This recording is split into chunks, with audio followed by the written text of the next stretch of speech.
This NBA offseason was much shorter than a regular offseason because of all of the circumstances surrounding the COVID stoppage of play and the league trying to get back on track the best that they can, and because of it, the quick turnaround actually worked out well in the fans' favor. With basketball starting back up quickly after it ended, fans were able to get right back to the excitement of the season, and especially this year, there was a lot to look forward to, with one of the biggest things on that list being the return of Kevin Durant and the emergence of the Brooklyn Nets. 2 summers ago, Kevin Durant and Kyrie Irving notably joined forces in Brooklyn in hopes of forming a legitimate title contender together, and on paper, this roster is completely loaded, so because of this, naturally, a lot of people were quick to crown them as the best team in the East. This especially was the case when they got off to a flying start, blowing out both the Warriors and the Celtics to begin the season. However, since those 2 games, the team have really cooled off, their production has come more down to earth,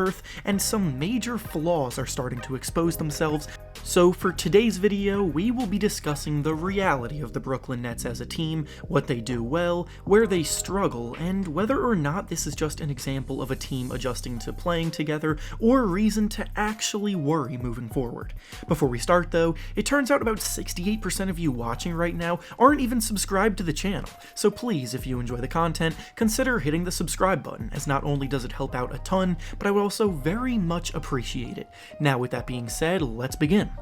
So, as I said in the beginning of the video, the Nets came into this year with lofty expectations because of the return of Kevin Durant and Kyrie Irving to the team, uniting on the court together for the first time. These are 2 players that both left pretty good situations in order to team up, with the goal of proving a lot of doubters wrong after each of them had been through some turmoil in different ways. Irving's tenure with the Celtics ended on a sour note, as that team that was once heralded as the next dominant team in the East crumbled, and Durant left Golden State in order to show everyone that he could win without a stacked deck. Now, with that being said, after adding these 2, the Nets themselves appeared to have a pretty dominant looking squad on paper, with supposed depth beyond belief and multiple contributors at every position. After Irving and Durant, they have players like Spencer Dinwiddie, who was just coming off of a 20-point scoring season, Karis LeVert, who took huge strides as a creator and playmaker in the bubble last year, and Joe Harris, who has been one of the best sharpshooters in the league for a few years now.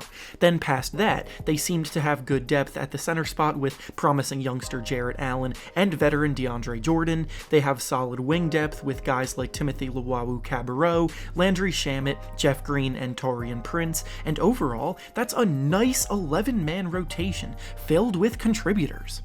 They even came out blazing hot this season, looking like they were about to run through everybody and live up to the contender status that everyone expected, blowing out both the Warriors and the Celtics in their first 2 games of the year. Those 2 victories were by 26 points and then by 28 points, exuding total dominance and setting the tone for their season moving forward. And while after those 2 games, everyone was ready to crown them as the representatives from the East in this year's finals, since then, they have really done a 180 and exposed some of their biggest flaws, cooling off big time and looking much more pedestrian.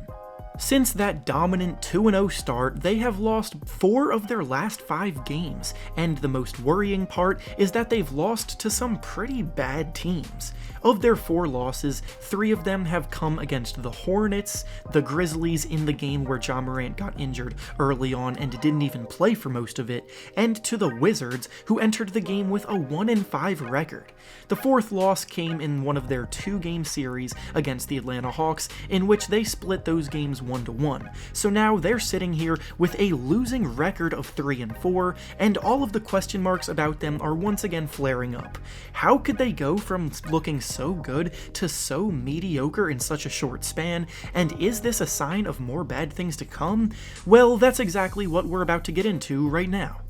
The first thing we're going to be discussing is the most pressing issue they have right now, and that's that they've only shown up against the teams that they have personal agendas with and purposely wanted to go all out for, with the Celtics and Warriors obviously being both Irving and Durant's former teams, and them wanting to stick it to them for obvious reasons. Since then, they haven't been playing with nearly as much energy, they simply don't look as engaged as they did in those first 2 games, while they play subpar competition competition with less at stake, and as bad as it might sound, there are times where they just don't look like they care. This is an example of what we call playing down to your competition, which is actually somewhat common in sports as a whole. When you're as talented of a team as the Nets are, and you know you have big goals in mind, you become motivated by the big moments, and it definitely can be tough to find motivation to go all out against the Charlotte Hornets on a Tuesday night. But what separates the good teams from the great teams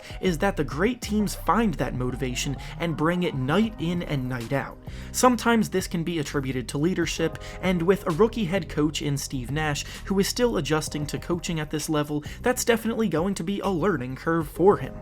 The next problem that the Nets need to address is their defense. Going back to when I rattled off all of the names of talented players that they have in their rotation, the problem is that pretty much all of them are offensive-oriented contributors, and there aren't any genuinely good defensive players in that rotation. Specifically on the interior, Jarrett Allen and DeAndre Jordan need to do a better job protecting the rim, because opponents have been getting to the basket with ease lately. They brought in DeAndre Jordan specifically for this reason, because at his best he was a strong protector of the rim and defensive presence, but at 32 years of age now, he's definitely visibly over the hill, and his impact is not where it used to be at this point in time. Jarrett Allen shows flashes of being a good shot blocker and someone that can impose himself in there, but he also suffers from what a lot of young players suffer from, being inconsistency. The Nets also have a lot of subpar perimeter defenders with guys like Joe Harris, Spencer Dinwiddie before he got injured, Landry Shamet, and Jeff Green all falling into this category, and while Kyrie Irving is definitely showing improvement in this regard this year, he still isn't consistently very good there either, which makes life difficult for the interior defenders, constantly having to contest shots and cover up for defensive lapses. This leads us to another issue, being that they allow a lot of offensive rebounds. In their losses, they have allowed 16 offensive rebounds versus the Grizzlies, 13 offensive rebounds against the Wizards and Hornets, and 10 against the Hawks, all of which is a lot of opportunities to cap off defensive stops that they blundered. That goes back to their effort issue, discussed previously, and can definitely be addressed.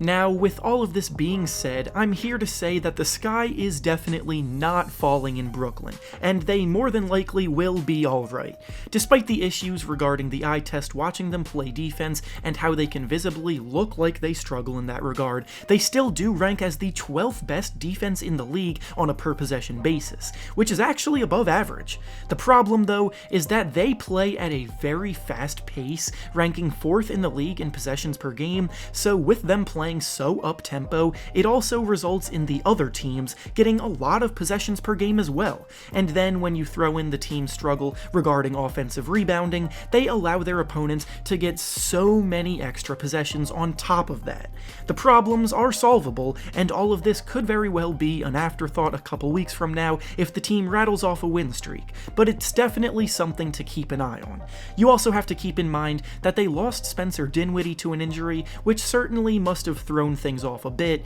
but ultimately the Nets will be an interesting team to watch moving forward. The crazy thing is that both Kyrie Irving and Kevin Durant have been playing well throughout this stretch, and yet they still went on a losing streak, so that tells me that their depth may not actually be what it was made out to be, and the team chemistry is still probably a work in progress. I still think they'll figure things out and get back to looking like they did at the start of the season, but consistency will be key for them, and it will determine just how good they actually are between either being a playoff team or a real contender.